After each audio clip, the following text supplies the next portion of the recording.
어려움 가운데 주 앞에 나온 여러분을 하나님이 그냥 받다가 그냥 가게 하지 않습니다. 주님께서 하늘의 능력으로 이 시간 충만에 채워주셔서 어떤 환경 속에서도 담대하게 믿음으로 살아가게 하시는 은혜가 넘치길 원합니다. 요즘 우리는 참으로 어려운 고난의 시기를 거치고 있습니다. 코로나19 바이러스가 이제는 전 세계적으로 코로나19 바이러스가 없는 나라가 없을 정도로, 심지어는 남태평양에 피지라는 아주 작은 나라가 있습니다.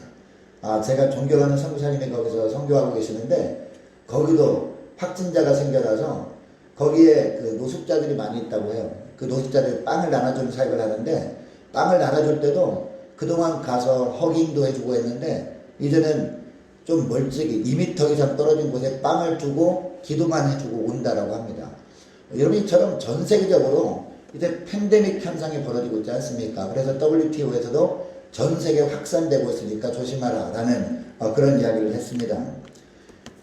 이제 우리나라도 좀 수그러지는 것 같더니 이제 또 세 자리 숫자 147명이더라고. 오늘 아침에 보니까 147명 확진자가 또 생겨서 많은 분들이 염려하고 또 두려움에 떠는 모습들을 바라보게 됩니다.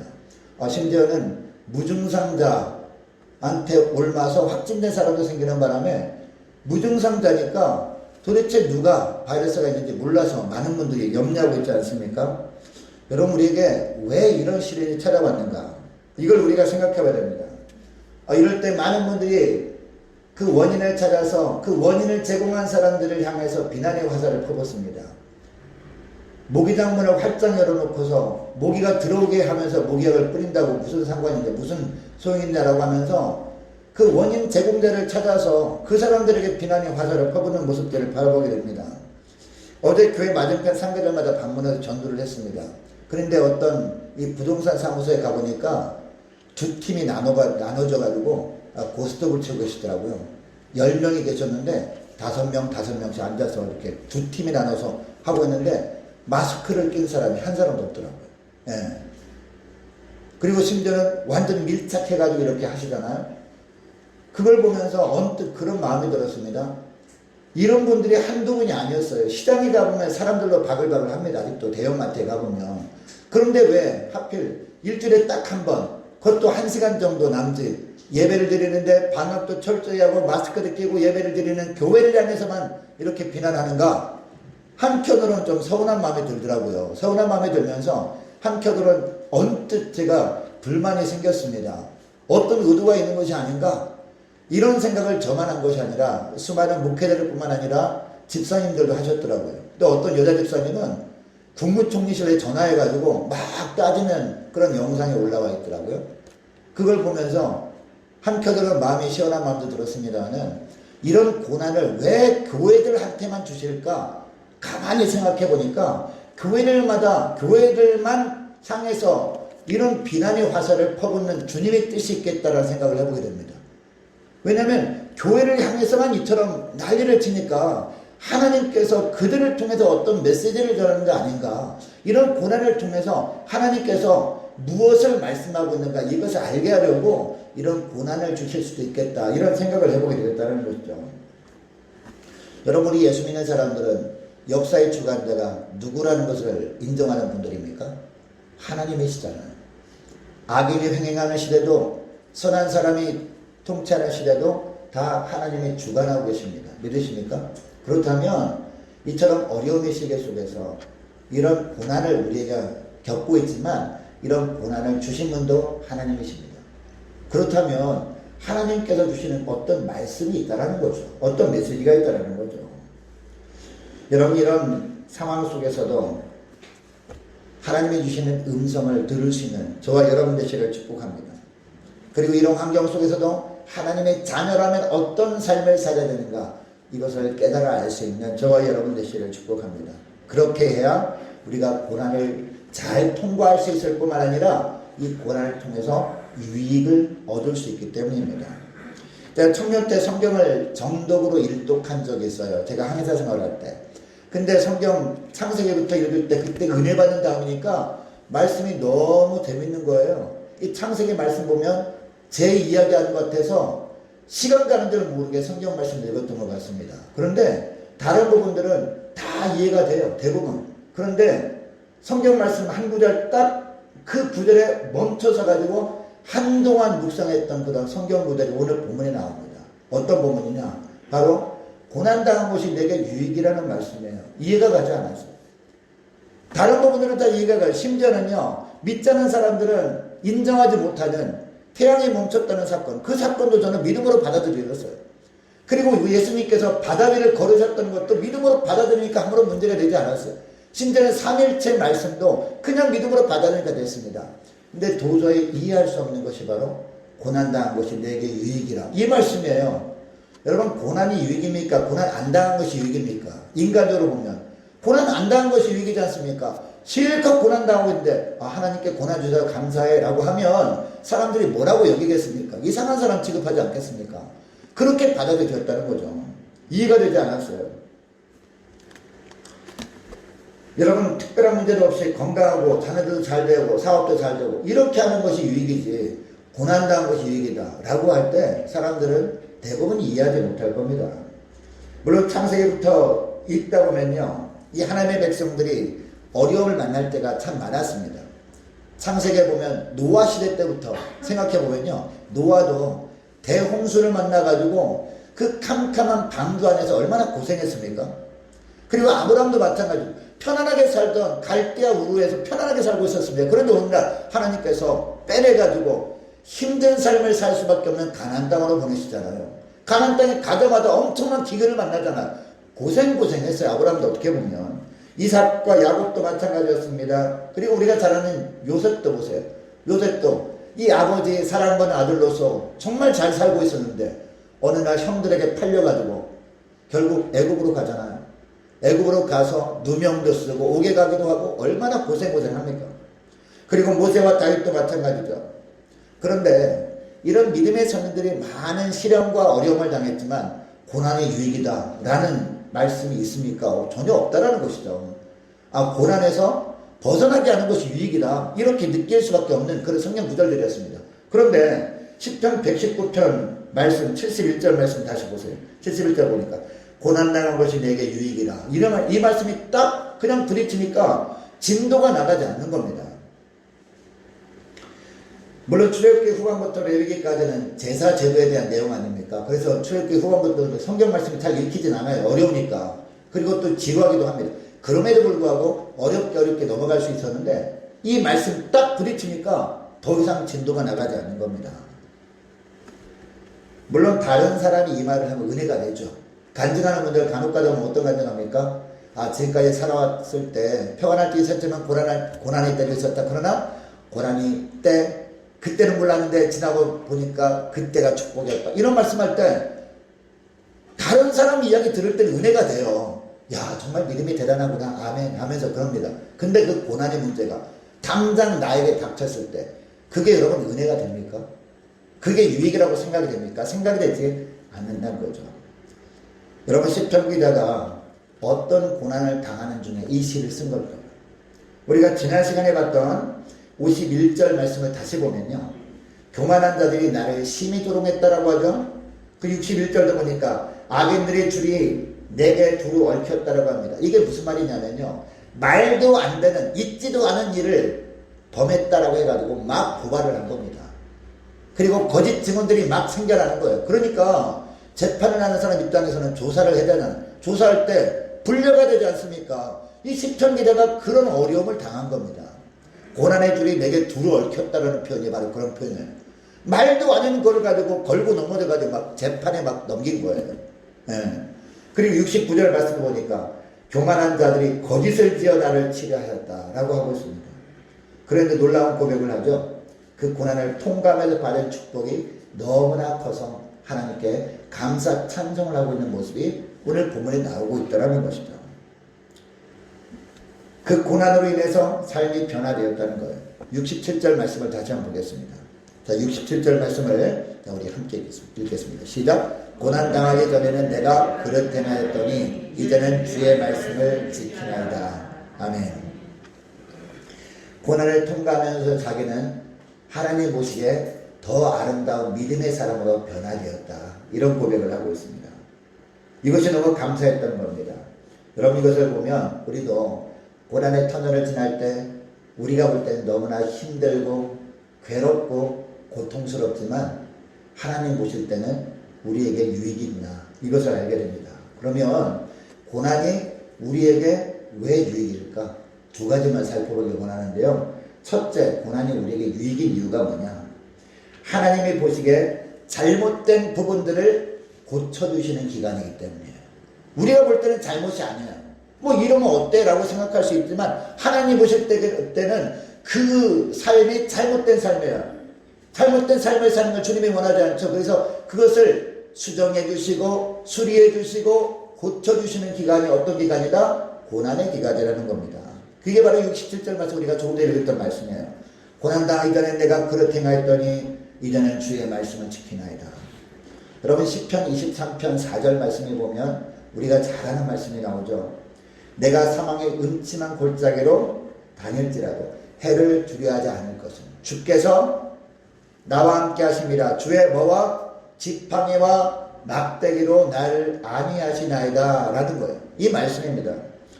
여러분 이 구절이 나오는 주의 지팡이와 막대기라는 구절이 있는데 시편 23편은 누가 쓴 시죠? 다윗이 쓴 시편입니다. 다윗이 왜 이렇게 표현했을까요? 다윗이 묵동 출신이었기 때문에.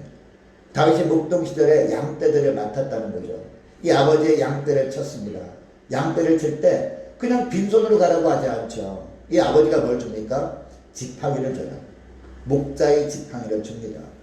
목자의 지팡이가 때로는 지팡이가 되고 때로는 막대기가 됩니다. 여러분 양들은요 온순한 것처럼 보이죠. 그렇지 않습니까? 고진부작에 셉니다.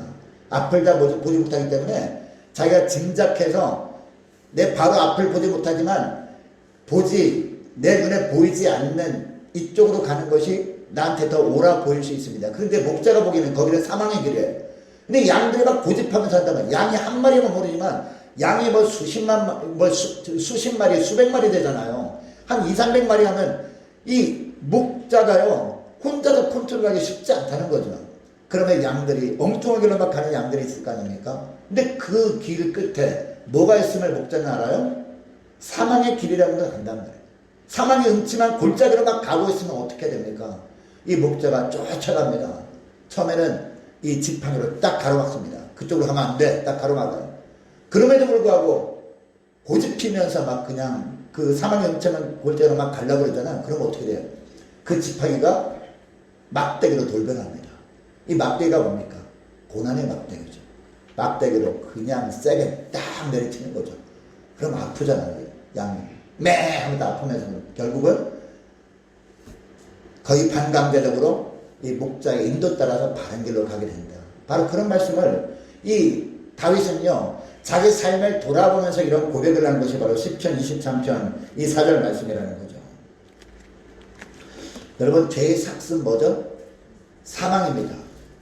하나님의 말씀입니다. 이것을 다윗이 너무나 잘 알고 있었습니다. 하나님은 그러기 때문에 이 죄를 짓는 방향으로 막 가는 걸 주님이 원하실까요? 주님이 우리를 사랑하시기 때문에 죄의 삭은 사망이니까 죄의 길로 가는 걸 원치 않는단 말입니다. 근데 다윗의 삶 가운데 정욕을 따라 행했던 그런 때가 있었어요. 그동안 잘 살았어요. 하나님을 잘 섬기며 살았단 말이에요. 주님의 말씀대로 살았는데 잠깐 방심하니까 그 다윗의 심령 속에 있는 정욕이 불처럼 일어나서 죄를 범합니다. 이것을 주님이 보시고 가만히 있지 못하죠. 결국 하나님께서 지팡이로 인도하시죠. 지팡이는 말씀을 의미합니다. 그래서 나단 선자를 보내가지고 말씀으로 잘못했다라고 하죠. 그리고 물론 회개하고 죄사함을 받습니다. 그 이후부터 번뜩 그런 불현듯 그런 정욕이 막 솟아날 때 있지 않습니까? 그러면 또 죄를 범하려고 하니까 이번엔 뭘 들어요? 막대기를 드신 거죠. 고난의 막대기를 드셔서 다윗의 삶 가운데 여러 가지 고난이 있지 않습니까? 그 형제들 간에 자중질환이 벌어지기도 하고 그리고 사랑하는 아들에게 배반을 당해가지고 왕국에서 쫓겨나기도 하고 그런 여러 가지 시련을 만났던 그런 삶을 돌아보면서 아 주님은 나의 목자구나. 여호와는 나의 목자시니 내가 부족함이 없으리로다. 이런 고백을 할 수 있었던 거죠. 왜요? 사망의 음침한 골짜기로 다닐 때도 주님께서 목자신 주님께서 지팡이와 막대기로 나를 안위하시기 때문에 이런 고백을 할 수 있었던 거죠. 여러분 하나님은 오늘날도 동일하신 하나님이세요. 살아계신 하나님이라는 것은 무슨 이야기입니까? 구약시대 때 다윗에게 그리고 오늘 본문의 시편 기자에게 양육했던 방식 그대로 오늘도 우리에게도 양육하신다는 거죠. 무엇으로 양육하신다는 거예요? 지팡이와 막대기로 양육을 하신 분이다라는 거죠. 하나님께서 간혹가다 우리에게 말씀으로 책망하실 때가 있습니다. 근데 여러분 생각해 보세요. 우리가 누가 그러면 안 돼 라고 하면은 그 말 듣습니까? 잘 안 들어요. 우리 마음 가운데 악한 본성이 있기 때문에 말로 하면 잘 안 듣는단 말이에요. 가장 비근한 얘기가 어린애들 있잖아요. 어린애들 커가면서 그거 안 돼 찌찌야 이렇게 하면은 볼 때는 안 해요. 근데 안 볼 때 어떤 마음이 들어요? 더 하고 싶은 마음이 들어요. 그죠? 사고를 칩니다 애들이. 그러면 어떻게 합니까? 매매하죠 매매. 예. 하나님도 똑같다는 겁니다. 하나님 앞에서 우리는 다 어린아이들입니다. 어린아이들이라서 주님이 말씀하실 때 말씀만 하시면 잘 순종하지 않아요. 지팡이로 우리 하나님께서 인도하실 때 잘 순종하지 않는 습성이 있단 말이에요. 그러다가 죄 가운데 빠져서 계속 죄악된 길로 걸어가게 되면 그 지팡이가 뭐로 돌변한다? 막대기로 돌변한다는 거죠. 막대기로. 고난의 막대기를 치신다. 바로 그런 말씀이에요. 오늘 보면 우리가 67절 말씀 읽었습니다만 고난당하기 전에 내가 그릇 행하였더니 무슨 얘기냐? 하나님이 고난의 막대기로 치시기 전에는 내가 죄를 범하 살 수밖에 없었다는 거죠. 그러나 고난의 막대기로 두드려 맞다 보니까 결국 어떻게 돼? 이제 정신 차려가지고 이제는 주의 말씀을 지키나이다. 이런 말씀을 하고 있다는 겁니다. 여러분 이것을 보면요. 하나님께서 이 고난의 막대기를 드셔서 회개의 자리로 인도하시는 것이 하나님의 우리에게 주시는 축복 중에 가장 큰 축복이구나. 이것을 알게 됩니다. 여러분 고난은 축복입니다. 고난은 유익이에요. 그러니까 여러분 생각해 보시기 바랍니다. 죄를 회개하지 않은 채 물질의 축복을 받아보세요. 계속 죄악의 길로 달려가고 있는데 하나님의 그냥 말씀도 하지 않고 막대기를 드시지 않아요. 그럼에도 불구하고 하나님 막 축복을 막 주세요. 물질 축복. 그러면 어떻게 될까요? 그 물질을 가지고 하나님께 영광 주는데 사용하겠습니까? 물론 처음에는 감사한 건 찔끔하겠죠. 근데 그 물질 가지고 어떻게 합니까? 나의 영광에서 쓰는 경우가 많다라는 겁니다. 그리고 죄악을 회개하지 않았는데도 불구하고 하나님께서 건강의 축복을 주신다고 한번 생각해 보세요. 그러면 그 건강한 그 몸을 가지고 이 하나님께 영광 돌릴 일을 하겠습니까? 나를 위해서 쓰겠죠. 그 건강을 가지고. 그리고 정말 눈물로 회개하면서 철저히 죄를 깨닫고 돌이키지 않았음에도 불구하고 하나님께서 어떤 신비적인 은사를 주셨다고 생각해 보세요. 그럼 그 은사를 가지고 어떻게 되겠습니까? 겸손하게 하나님을 더 잘 섬기는 쪽으로 가는 게 아니라 교만해진다면 내가 더 교만해져 가지고 결국 2단 3단의 길로 막 가는 거예요. 2단 3단의 길로. 여러분 그걸 주님이 원하시겠습니까? 원하지 않겠죠. 그래서 하나님께서 우리를 겸손하게 하시기 위해서 하나님께서 막대기를 드실 때가 있다. 이게 바로 고난일 수 있다는 거죠. 그러니까 우리가 고난당할 때마다 우리가 어떻게 해야 돼요? 고난당한 것이 내게 유익이라. 내가 이로 말미암아 주의 율례를 배우게 되었습니다. 이로 말미암아 주의 말씀을 순종하게 되었습니다. 이렇게 고백할 수 있어야 될 줄로 믿습니다. 여러분 고난이 여러분을 삼키려고 지금 다가오고 있습니까? 지금 입을 벌리고 있습니까? 겁내지 마십시오. 그리고 여러분이 지금 걸어가고 있는 잘못된 길을 그 고난을 통해서 바로잡으려고 하시는 하나님께로 시선을 돌릴 수 있기를 축복합니다. 그 하나님의 손길이 아닌지 살펴볼 수 있기를 원합니다. 그리고 그 죄악된 삶이 이제는 버리고 주님의 말씀에 순종하는 겁니다. 그러면 문제는 그 다음에 해결해 주시는 겁니다. 먼저 회개고 그 다음에 순종이고 그 다음에 문제 해결이지 계속 고난 당함에도 불구하고 그 고난 주시는 주님의 의미를 깨닫지 못하고 계속해서 이 문제만 해결하려고 하면은 하나님께서 더 큰 매를 주시는 거예요. 고난의 매를. 여러분 고난당한 것이 나에게 유익입니다. 이런 고백하면서요. 이 고난을 회개할 기회로 삼으시는 저와 여러분 되시기를 축복합니다. 그리고 고난당한 것이 나에게 유익이란 의미가 또 하나 있는데 자 고난은 왜 우리에게 유익이냐?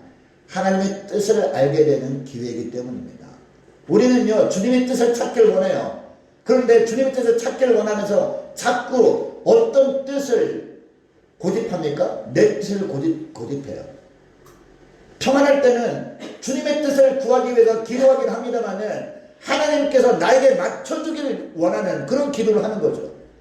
내가 이렇게 하기를 원하니까 하나님께서 알아달라는 겁니다. 그래서 내가 원하는 이 뜻이 하나님의 뜻이 되게 달라는 거예요. 하나님의 뜻이 내 뜻이 돼야 되는데 이것을 깨닫게 하려고 하나님께서 고난해 주실 때가 있다는 겁니다. 71절 말씀이에요. 71절 말씀 함께 했습니다. 시작. 고난당한 것이 내게 유익이라. 이로 말미암아 내가 주의 율례들을 배우게 되었나이다. 아멘. 여기에 율례라는 단어가 나오죠.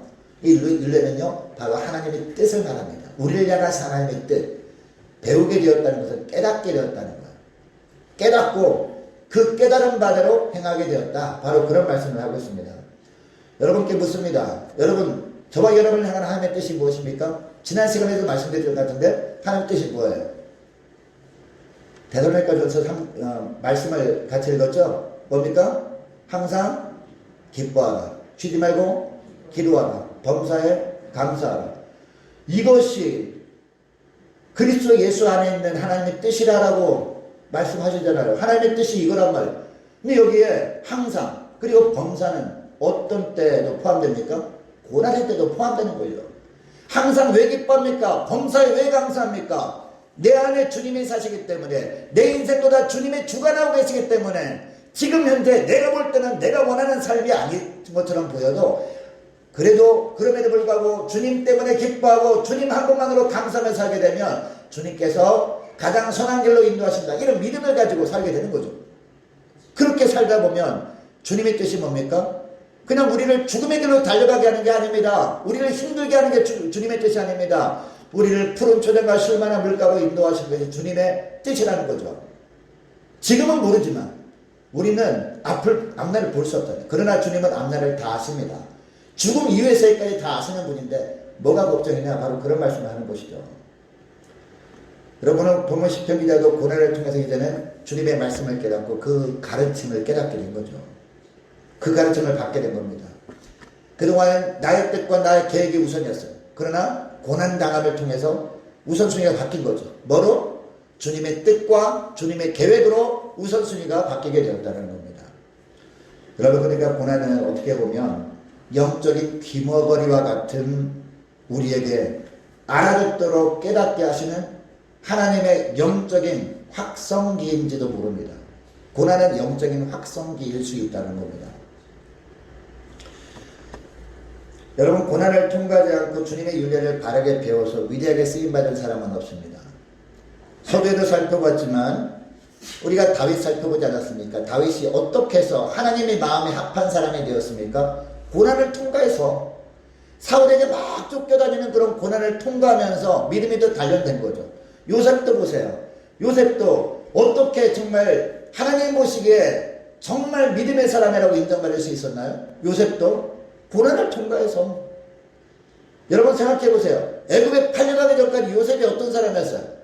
그 형들이 한 말을 고자들이 하는 사람이었단 말이에요. 고자들이 하는. 그런데 애굽에 팔려가면서 보디발의 집에서 엄청 고생하고 그리고 옥속에서 엄청나게 고생하는 과정을 통과하면서 점점 다듬어진 거예요. 믿음의 사람으로. 여러분, 바울도 마찬가지로. 이 바울도 얼마나 혈기 있는 사람이었습니까? 그런데 그런 고난과 시련을 통과하면서 바울이 점점 깎이고 다듬어져서 하나님의 사람으로 위대하게 쓰임받게 된 거죠. 여러분, 요한도 마찬가지.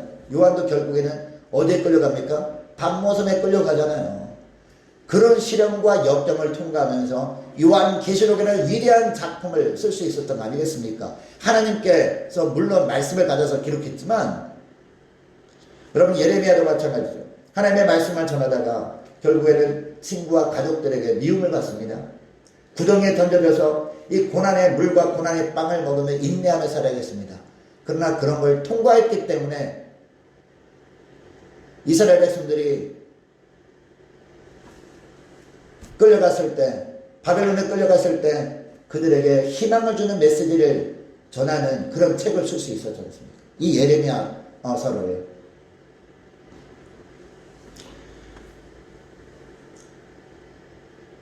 여러분, 어거스틴이 쓰는 하나님의 도성이라는 책에 보면 이런 내용이 있어요. 너무 은혜가 돼가지고 제가 읽어드릴게요. 고통은 동일하나 고통당하는 사람은 동일하지 않다는 거예요. 똑같은 고통이 찾아올 수 있지만 사람은 다를 수 있다는 거예요.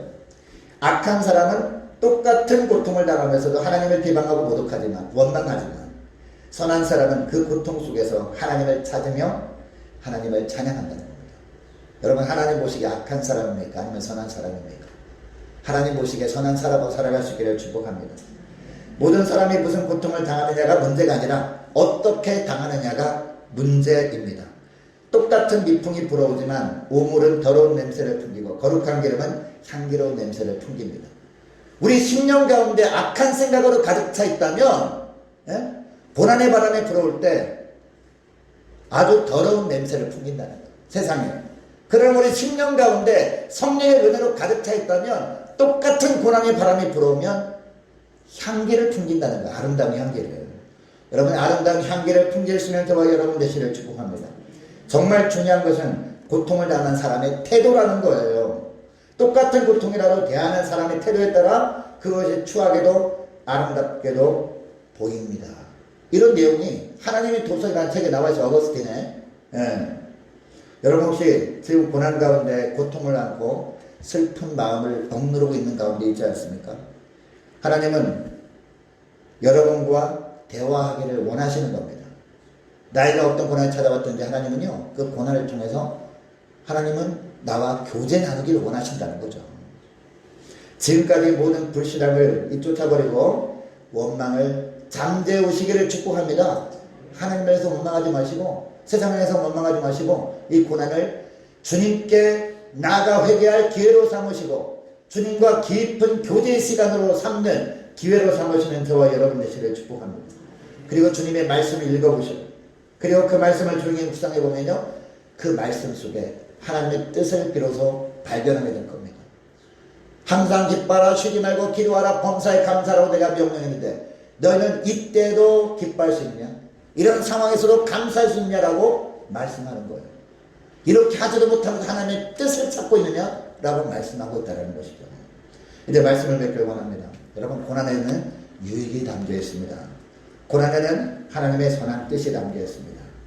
모든 인생 가운데 다 고난은, 똑같은 고난은 찾아올 수 있습니다. 똑같은 고난을 찾아온다 할지라도 하나님 보시기에는 다른 사람으로, 선한 사람으로 살아갈 수 있는 저와 여러분 되시길 축복합니다. 똑같은 고난의 바람이 불어온다 그러더라도 여러분이 삶 속에서 아름다운 주님 보시기에 향겨운 향기가 풍겨나는 그런 복된 하루로 살아가면서 주님을 기쁘게 드리는 저와 여러분 되시기를 주 이름으로 축복합니다. 기도하겠습니다.